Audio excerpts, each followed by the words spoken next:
now it's what everybody has been waiting for, or at least I assume. The GOAT of doctors, the one that changed the game and the most recognizable doctor for decades until possibly David Tennant usurped that throne. But with this, we'll jump into it.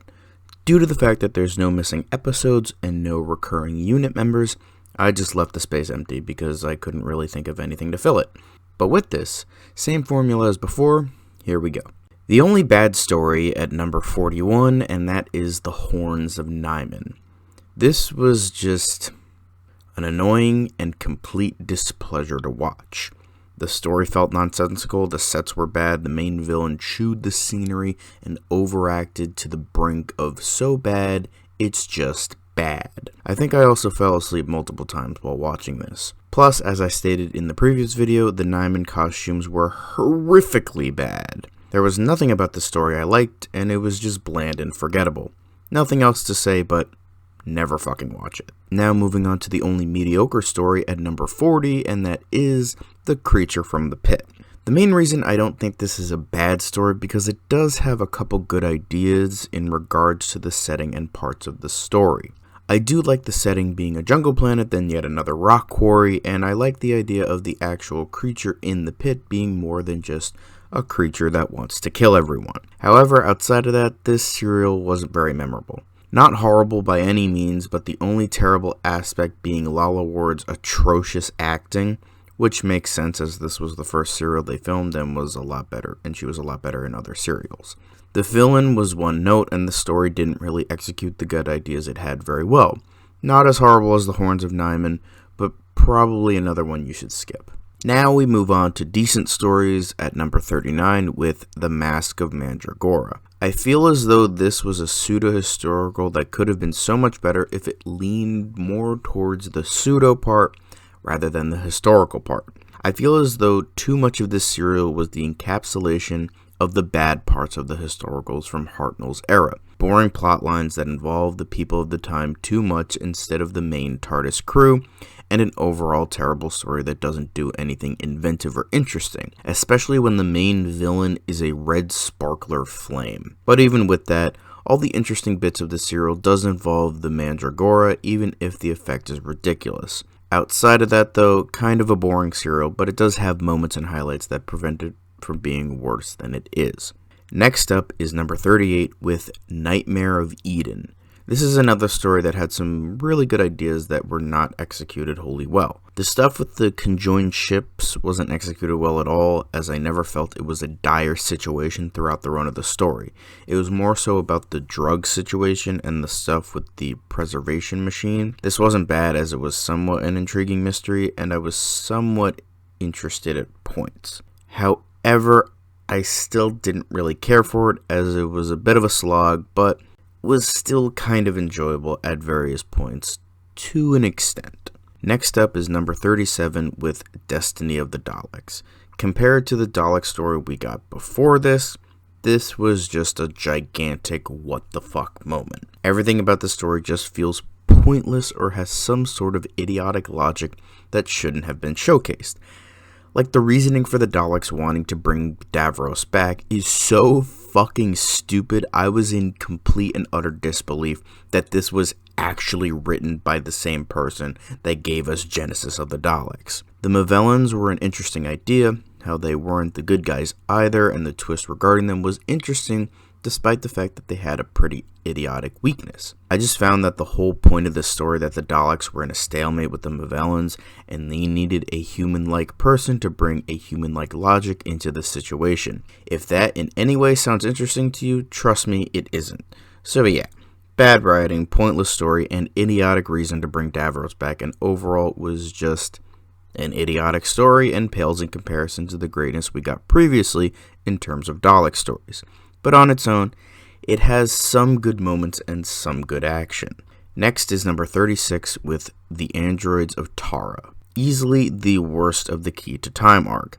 It does have a really good idea for a pseudo-historical where it takes place on a medieval-like planet with the Dr. Romana and K9 stuck in between the politics of this planet involving androids. Kind of a cool idea. but it just ends up being boring and sluggish and not terribly interesting. As well as the fact that the climax of this story is a boring ass sword fight. It does have some interesting bits here and there, like Mary Tam playing dual parts and some of the ideas involving the politics of this planet. However, it is somewhat similar to Mask of Mandragora, where it just ends up being kinda dull for most of it, despite its somewhat interesting ideas and performances throughout. Next is number 35 with Underworld. So any of you who are die-hard Doctor Who fans that are watching this are probably confused as to why this isn't in dead last, and as to why this is in the decent category. Well, despite its extremely infamous status among fans, I didn't totally hate it. I kind of enjoyed it, actually. Yes, the effects are laughably bad, but in all honesty, I still thought the story was interesting enough, despite it being very cliched, that I focused mainly on that rather than the piss-poor effects. As I said, the story is very cliched with the slaves rising up against an evil empire. I mean, this was trying very hard to rip off Star Wars, which just came out. But I was still interested with how everything would turn out. I also liked the lore for Time Lord Society that was introduced here as well. The twist regarding the minion ship was well executed as well. Overall, I don't think it's as bad as its reputation suggests. However, it's still quite bad in quite a few areas, but I do think the good parts are noticeable and well executed. Next is number 34 with The Leisure Hive. Yet another infamously bad story that I didn't totally hate. While I don't think this should have been the season opener, I didn't think it was genuinely that bad. I do kind of weirdly love how unapologetically 80s it is. Like how Doctor Who just goes from very 70s to very 80s within one story. I didn't mind the story either. Don't get me wrong, it is pretty confusing about who everyone is and who all the races are, but I felt the stuff with the Tachyons wasn't as confusing as people made it out to be. Although, I will say the costumes are very bad and the music does get annoying at points, although again, not as bad as everyone says it is. However, for the most part, I enjoyed the story despite its reputation. I think I was just so tired of the Graham Williams era that anything at that point seemed okay in my eyes. And an extremely weird, experimental, and cerebral story with a heavy dose of actual sciences and ridiculous sets, costumes, and music? Sure, I'll fucking take it. It's not great, but after the horrific season 17, it seemed fresh, even if parts were genuinely bad. Next are the good stories with number 33, which is The Power of Kroll. I think this one reaches so bad it's good territory. I mean, you have an entire native tribe of aliens that look like the Jolly Green Giant. How can that not be totally hilariously amazing? Even with that, I did enjoy myself when watching. I think the idea surrounding the god Kroll is somewhat interesting, and how it became the way it is, and how the Key of Time factored into it, even though it kind of felt like an afterthought. As well as the war between the military and the Swampies being at least marginally interesting. If it wasn't for the hilariously bad costumes, I would rate this a decent, but they're so hilarious, I bumped it up to a good. Next is number 32 with Meglos. Another infamously bad story that isn't really all that bad. Is the big bad an evil telekinetic cactus? Yes, but somehow it works. I like the idea of an evil doctor, and I think Tom Baker does it rather well, even though in the earlier episodes of Invasion of Time did it better. While the whole story is centered around the dodecahedron, I don't think it's all that bad, because I feel as though it's more than just the object.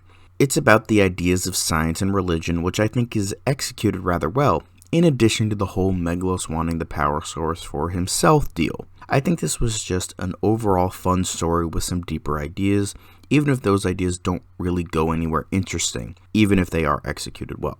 I also liked how Jacqueline Hill came back. Again, not bad, just good fun. Next is number 31 with Revenge of the Cybermen.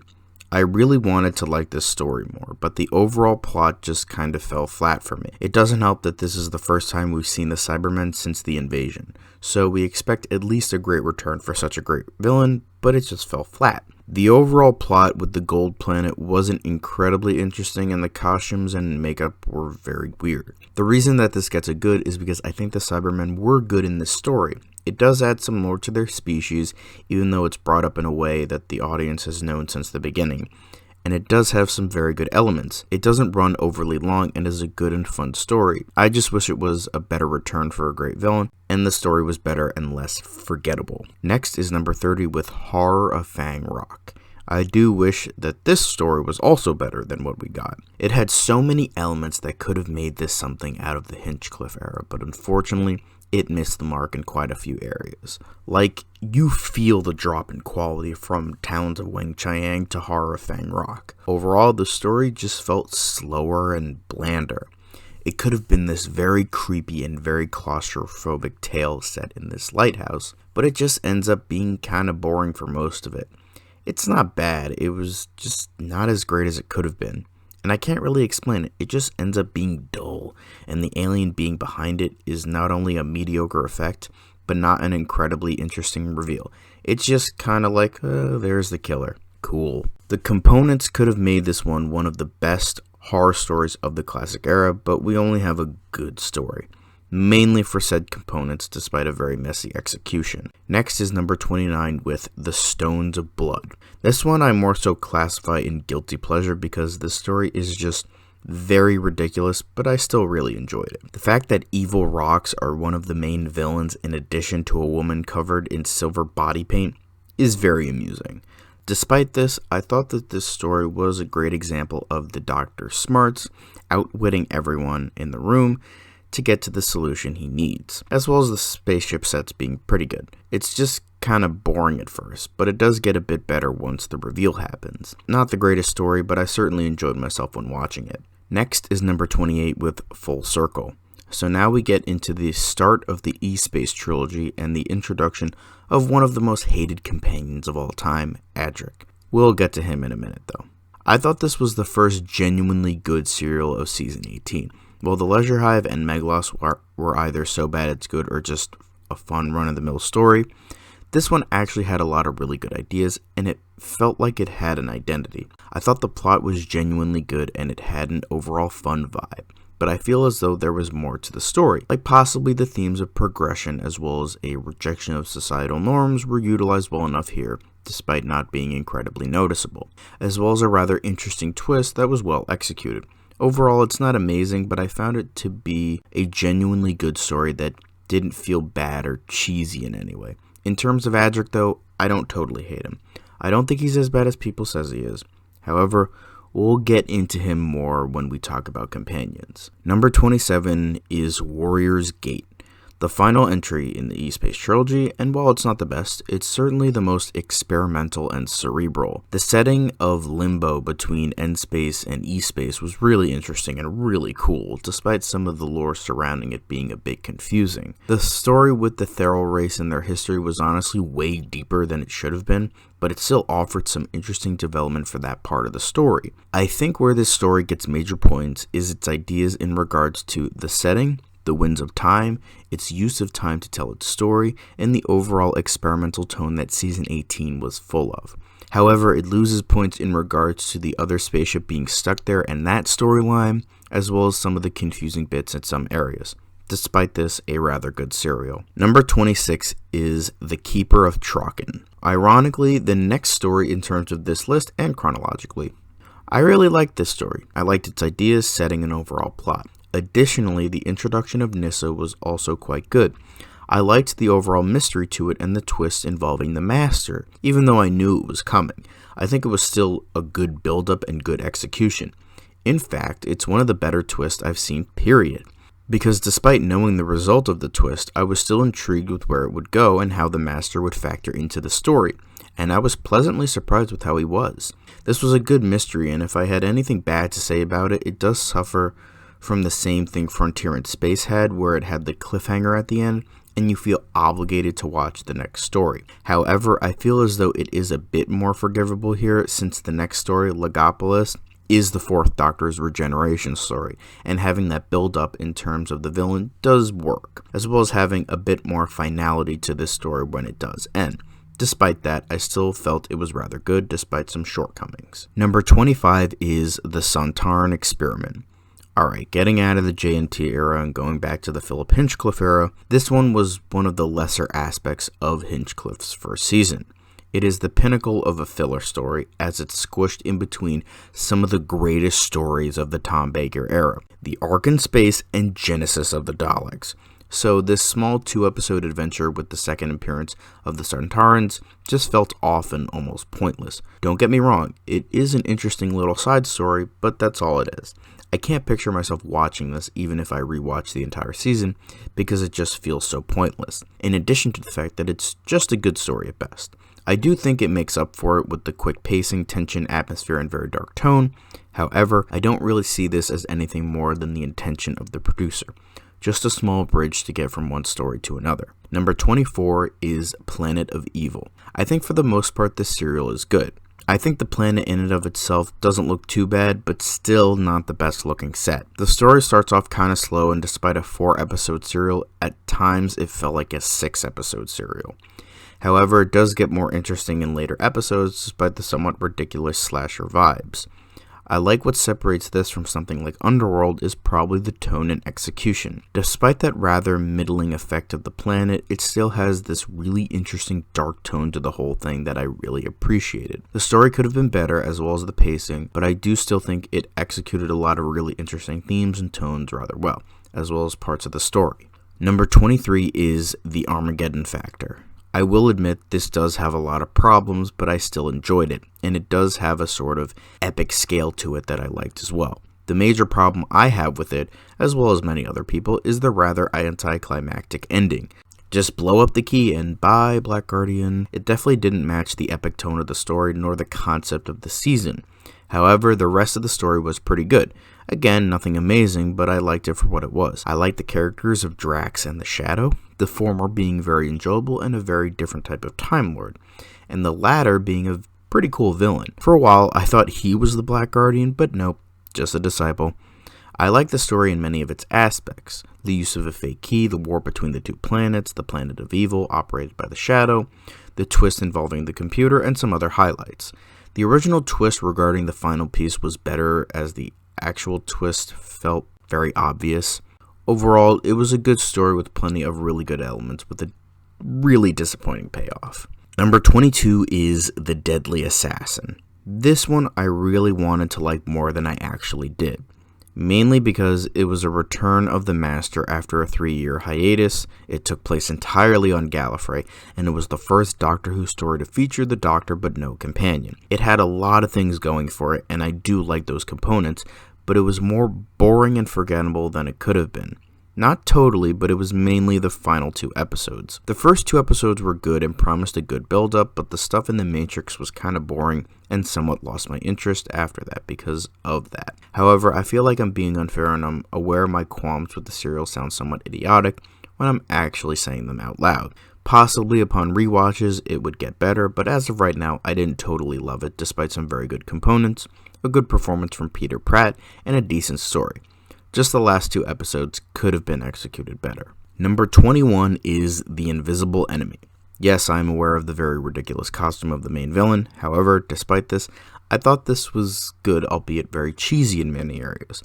I thought the overall plot was kind of fun, how it involves an evil virus trying to take over the Doctor, as well as having a Fantastic Voyage type subplot, Leela being badass, and an overall fun adventure vibe. Not great, but I heavily enjoyed it when watching. So I guess you can categorize this as a guilty pleasure for me. Next is number 20, which is The Sunmakers. While this is a very ridiculous and over-exaggerated commentary on the evils of capitalism, I do think that on the surface the story is still fun and creative to make it not as eye-rolling as it could be, despite that being the case through some moments throughout. I like some of the sets, and the main villain is overacting like his life depended on it, but I still found him to be a rather funny villain, which I feel was the point. I like the Undercity dwellers, and Leela is given some time to shine. As I said, it's a very fun and creative serial, and how the Doctor defeats the baddie follows in that creative structure. The only negative I give it is that the main villain can be very annoying at times, and the very obvious social commentary being also very annoying at times. Number 19 is State of Decay. This one is pretty inventive with its original idea and premise. Being the second in the E-Space trilogy, this one takes the initial idea of vampires in a gothic horror setting and really goes all out with it. Having the idea of the vampire's origins be an eldritch-type being that is never clearly seen was really cool. The main reason this is very good and not great is the fact that the ideas are better than the actual story, which is pretty much finding out what really happened to the descendants of a crashed spaceship. Not that it's a bad story, but I found that pretty much everything in regards to the vampires, the Great One, and its relation to Time Lord lore was much more fascinating than the base story, as well as Adric being kind of annoying at parts throughout the serial and it being slow in the beginning. Not terrible by any means, but still worthy enough for a mention on both accounts. Number 18 is The Face of Evil. This one gets a bit of hate from hardcore Doctor Who fans, and I don't really understand why. Maybe it's due to the fact that I was unimpressed with the previous story, The Deadly Assassin, that this one just kind of felt better overall. I'm not sure, but this one was certainly an interesting one, and I felt it was very unique in regards to the consequences of time travel. I like how this is pretty much a sequel to a story that doesn't exist, with it not being a previous Doctor in terms of the Face of Evil, but the fourth Doctor having a scourge on this planet and dealing with whatever problem it had and then leaving. That was a really inventive idea that I don't think was touched on a lot in the show, at least not majorly. You had the Doctor meeting characters he previously met that we hadn't seen before, referencing other adventures, but not a full-on sequel story to a story we hadn't seen before. With that, I think that's really unique and creative. The story is also very good. I like the slow build from this savage-like tribe to the reveal that the Doctor had been there before to what it is really going on. It slowly built on itself, as well as the villain being really creative with how it's AI with split personality disorder. It's possibly a commentary on mental illness, but that might have been incidental. But the main part I really liked was the Doctor having consequences for his actions, which wasn't really touched upon that much in the classic show. At least I don't think. It was because of the Doctor's actions that this computer became the way it was, and a whole civilization had to pretty much suffer for it. Just really interesting ideas wrapped in a very good story that executes those ideas pretty well, as well as introducing Leela, who is a great companion. Number 17 is Terror of the Zygons. This one unfortunately got a bit too overhyped for me. Considered to be one of the best of the 4th Doctor era, and the Zygons being one of the best Doctor Who villains of all time despite only appearing in this one serial until the 50th anniversary. So with that, I thought it was very good. Not great or amazing, but very good. I like some aspects of it. I like the Zygons in and of themselves, the idea that they were the cause of the Loch Ness Monster, and, as I stated in my Claws of Axis analysis, that I like how the ship, being pretty much a living organism, was genuinely great and well executed. However, I felt that the main story wasn't really all that great. Not bad, but not as high tier as people make it out to be. In my opinion, of course. It's a simple take over the world plot, with unique qualities, don't get me wrong, like the fact that they are in a form shapeshifters or that they are tied with a historic urban legend. Those aspects are good, as well as the many qualities as I stated. However, I felt that this was not as great as people make it out to be, despite many aspects I did like. Number 16 is The Seeds of Doom. This was another one where I didn't love it as much as everyone else did, but I still found it to be very good.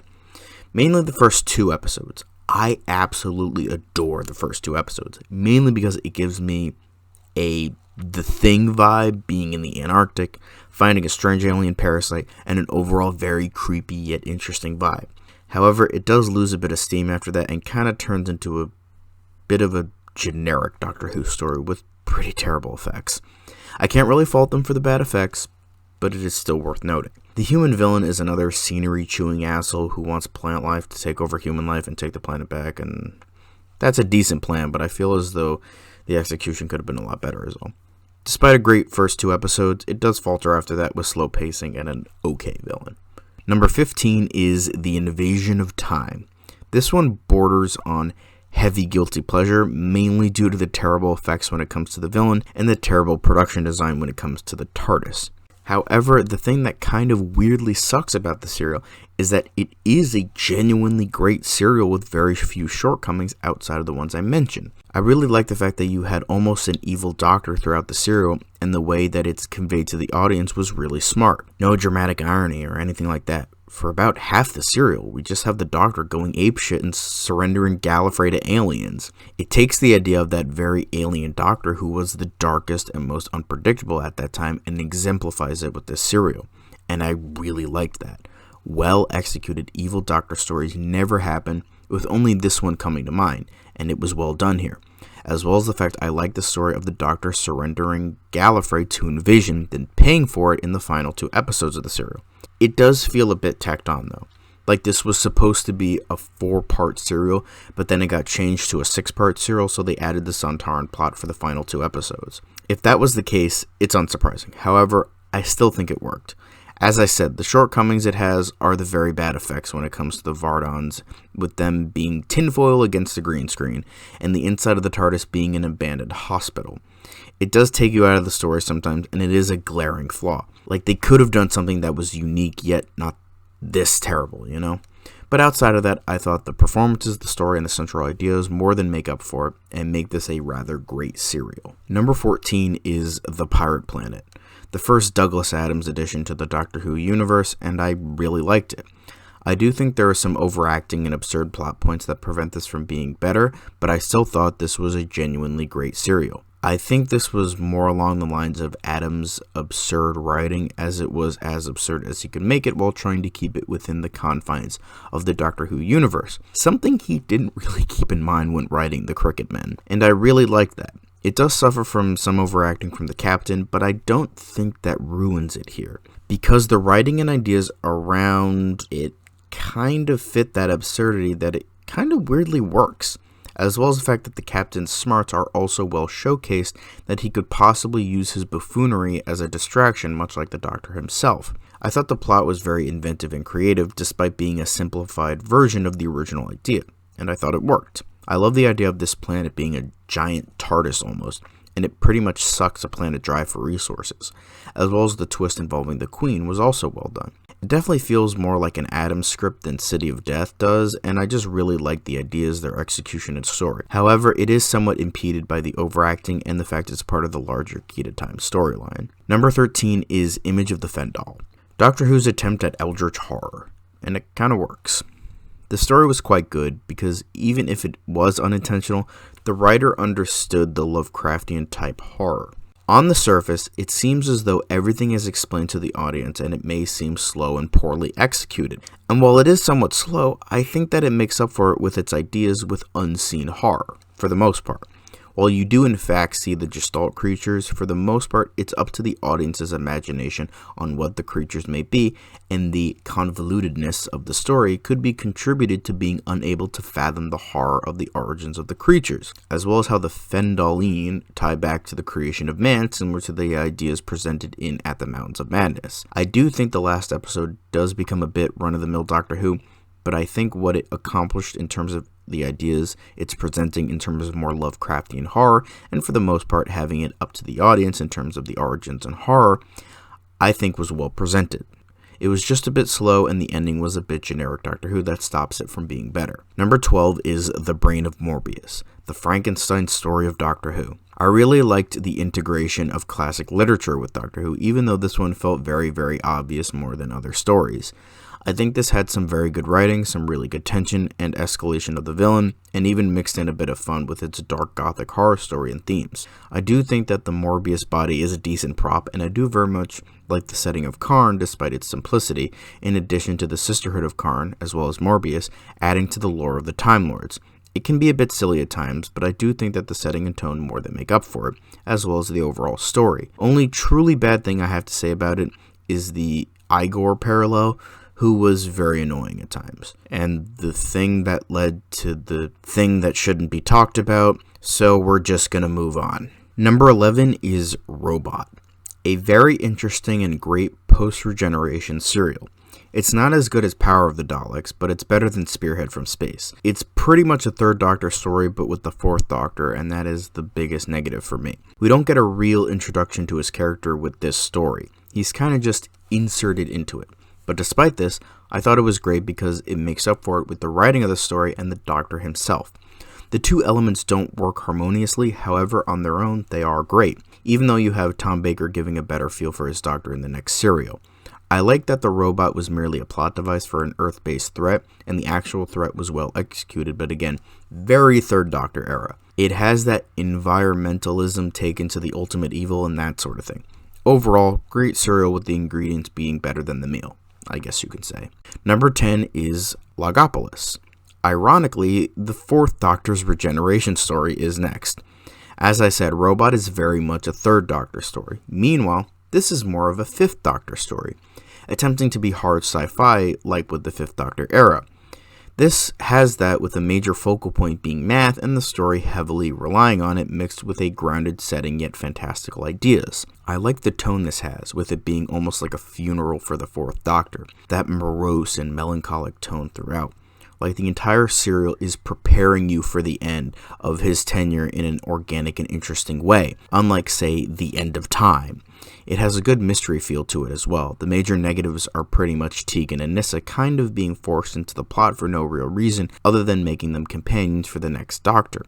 Mainly Tegan though. Nyssa was a little bit better integrated into the plot, plus she had been seen before, so it wasn't too bad. Even though the stuff with her dad, now being the body of the Master, not taken as far as it could have been as well. Everything else about it was pretty great despite the outcast of regeneration stories up until this point, with it being not amazing. Number 9 is City of Death. Certainly an interesting one. It had a lot of hype behind it, and I will say I was somewhat disappointed. I am mainly putting it so high because of peer pressure.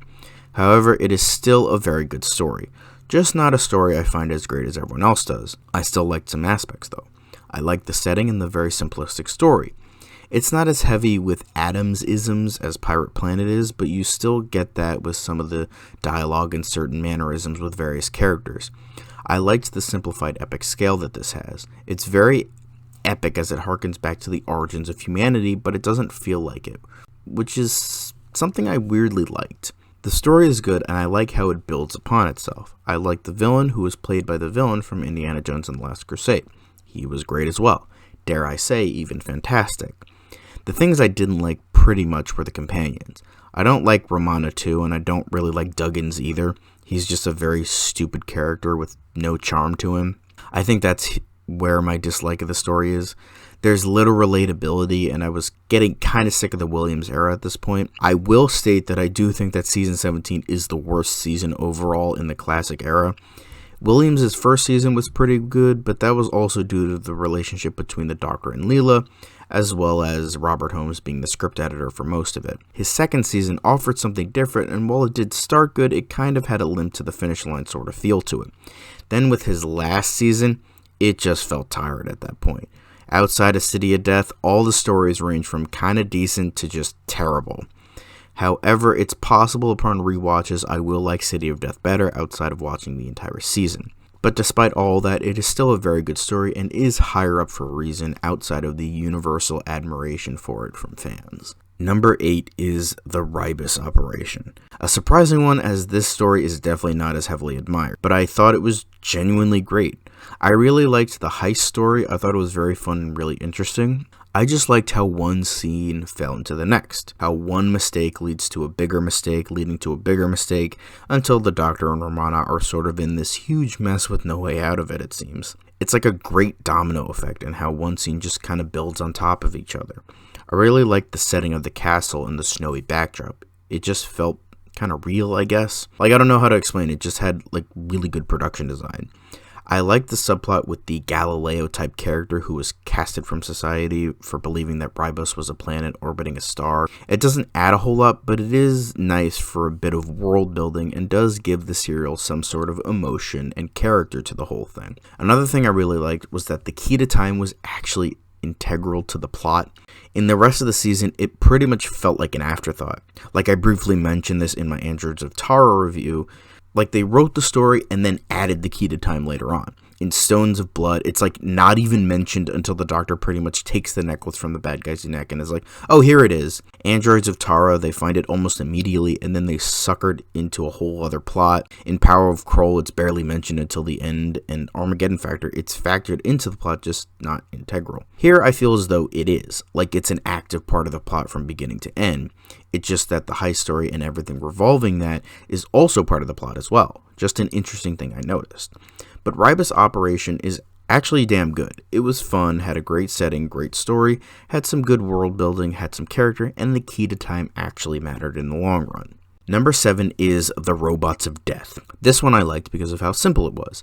It was pretty much a gothic murder mystery like The Old Dark House, but in the future on a type of mining ship and with robots. It explored the ideas of robotics, like the 3 laws, as well as the technological singularity, which is interwoven into this plot about the dying crew.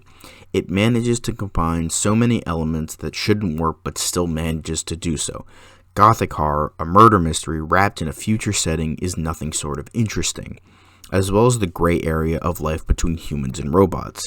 How the villain became so wrapped up in the idea of robotics he saw himself as one almost, or how D-84, the supervoc that could speak, could be almost human-like, but it never manages to be preachy or annoying about it. It just manages to tell this story without the audience not constantly being reminded how its ideals are factored into the story and characters. It's probably one of the best uses of subtle social commentary woven into a story. It's definitely one of those stories that gets better the more I think about it. Number 6 is The Hand of Fear. This story should have been really dumb and really cheesy. Considering that the previous story chronologically was such a huge misfire, this easily could have been. But it manages to be such a great story and a great final story for Sarah Jane Smith. Again, it's another simplistic story about how an alien tries to get revenge on their own people. That's honestly it. It does go a bit cheesy in the final episode, but the main story was well executed and interesting, and I think the thing that makes this story so good is the chemistry between the Doctor and Sarah. You definitely feel a great relationship between the two and how much they've been through together. I would dare say it's one of the best performances from both actors. As I said, it does get a bit cheesy in the final episode with Eldrad going a little bit too hammy. While I felt Thorne's performance worked for Omega, it doesn't really work here. Due to the female version of Eldrad being so stoic and calm, him becoming this scenery-chewing villain didn't really work. But that is a very small flaw to an otherwise fantastic story. Number 5 is The Android Invasion, another callback to the horror films of yesteryear, with this one being an invasion of the body snatchers like Tale to It, with some post-apocalyptic inspiration as well.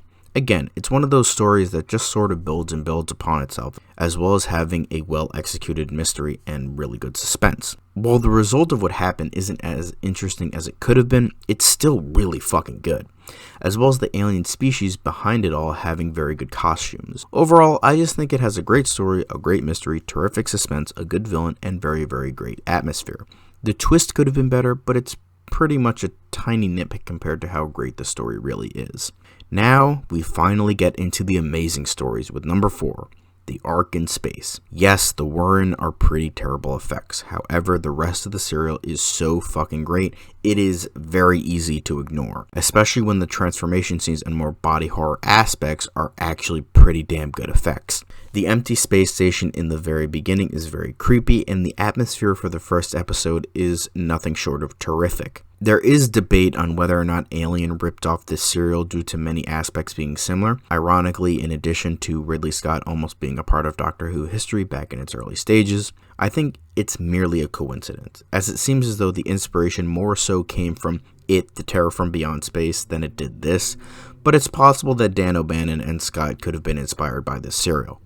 I think that Tom Baker was magnificent in this story, mainly because we got more of a feel for his Doctor than we did in Robot, as I stated. He did show a bit of his personality in his post-regenerative state. However, I think it was portrayed a lot better here and not within the confines of a story that he almost wasn't imagined being in, if that makes sense.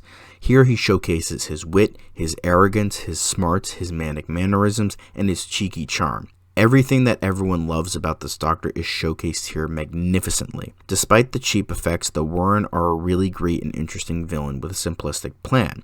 I also really love the season-long arc this was, how it was pretty much one story after another without the use of the TARDIS. It was a neat and unique idea despite not really amounting to a ton, outside of, I assume, budget constraints and no need for a TARDIS for the season. This is truly an exemplary story with a great villain, atmosphere, and suspense, as well as great horror elements. It really is the first true story of the 4th Doctor era.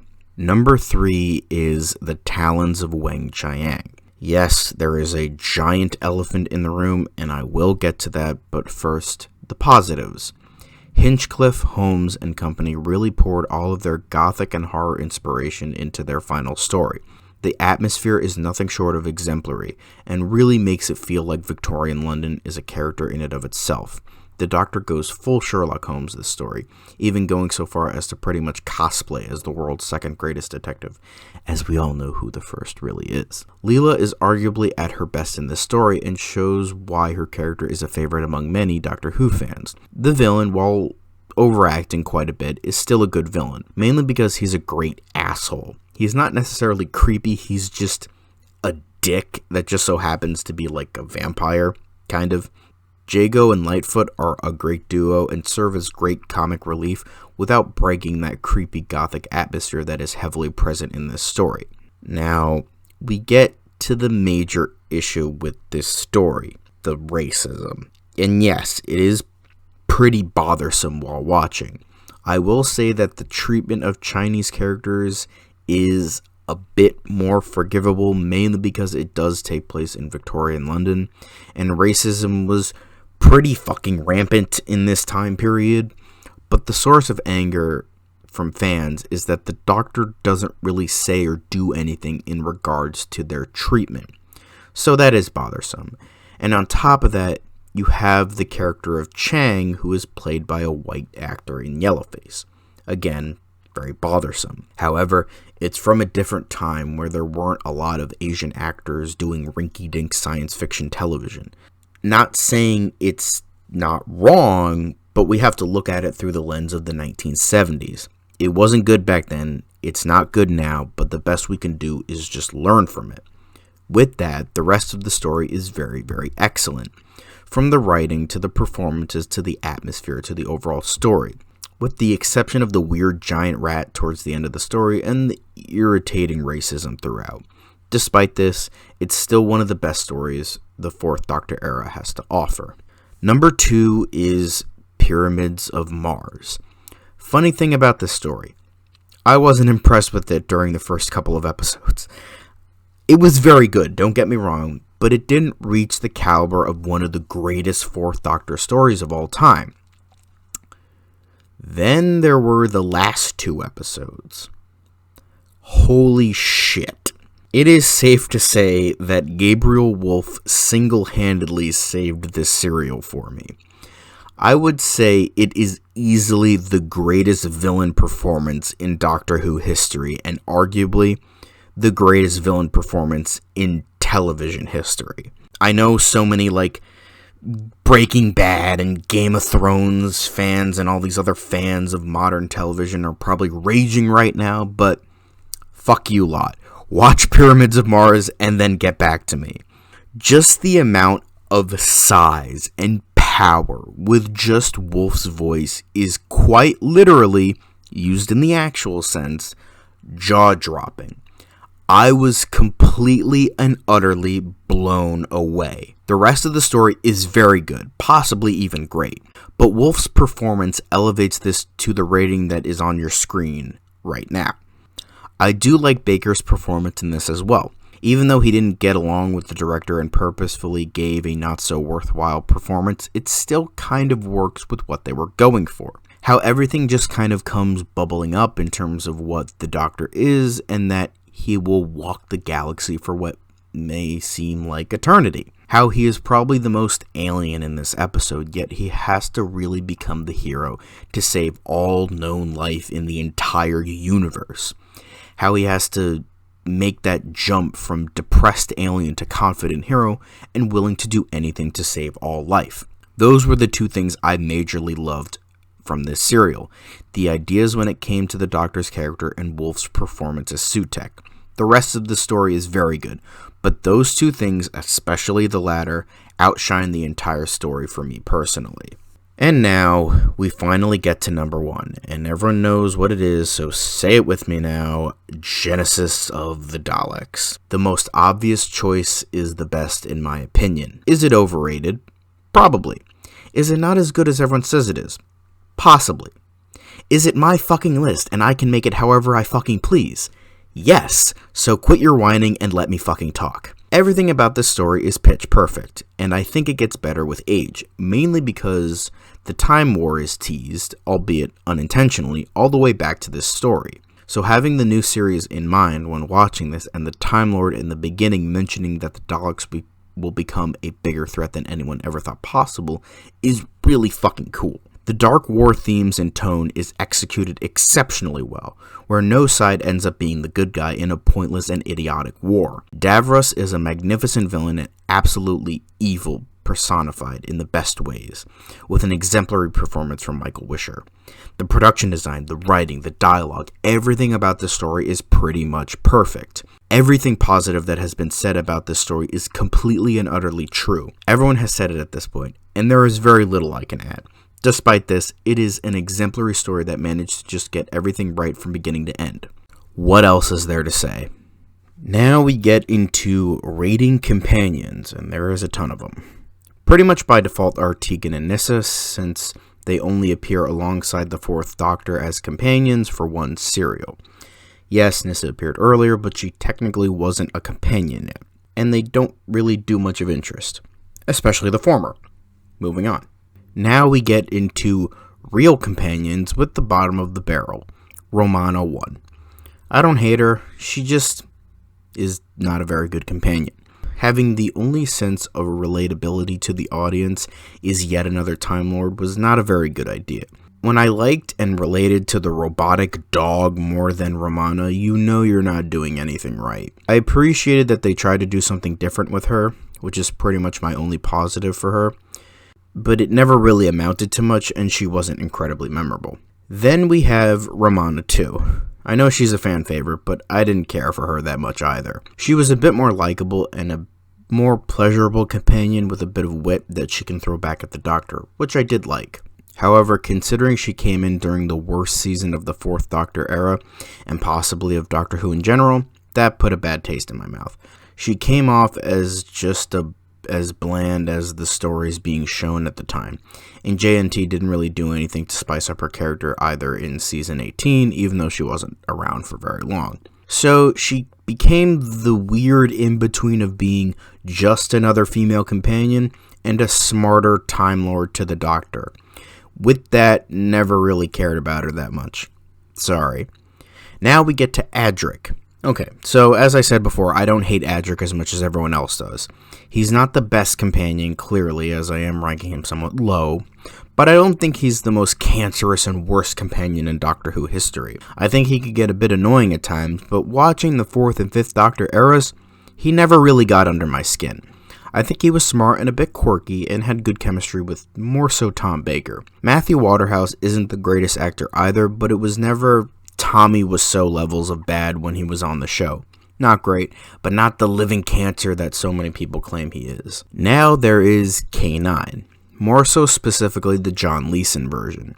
David Brierly's performance wasn't bad, but he just sounded too human for me.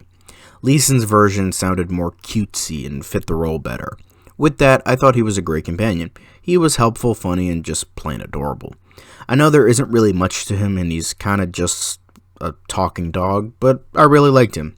Now there's Harry Sullivan. Despite being around for just a season, I feel he made an impact more so than someone like Romana 1. He was a good contrast to Sarah Jane in terms of companions, as well as being a good contrast to the Doctor in terms of both being doctors and male. Sarah Jane represented more of that progressive nature, while Harry represented that old-fashioned nature. Not in a bad way, just that he was more traditional in his personality and actions.